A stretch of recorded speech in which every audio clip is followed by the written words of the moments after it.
டெல்லியில் தேர்தல் ஆணையம் நோக்கி காவல்துறை அனுமதியின்றி பேரணியாக சென்ற எதிர்க்கட்சி எம்பிகள் தடுத்து நிறுத்தப்பட்டதால் பரபரப்பு நிலவியது.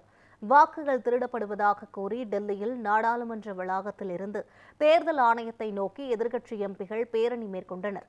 வாக்கு திருட்டு என்ற வாசகம் அடங்கிய அட்டைகள் மற்றும் பதாகைகளுடன் ராகுல் காந்தி தலைமையில் நடைபெற்ற இந்த பேரணியில் மல்லிகார்ஜுன கார்கே, பிரியங்கா காந்தி, சரத் பவார், அகிலேஷ் யாதவ், சஞ்சய் ராவத் உள்ளிட்டோர் கலந்து கொண்டனர். தமிழக எம்பிகள் கனிமொழி, டி.ஆர். பாலு, துரை வைகோ, சு. வெங்கடேசன், திருச்சி சிவா உள்ளிட்டோரும் பேரணியில் பங்கேற்றனர்.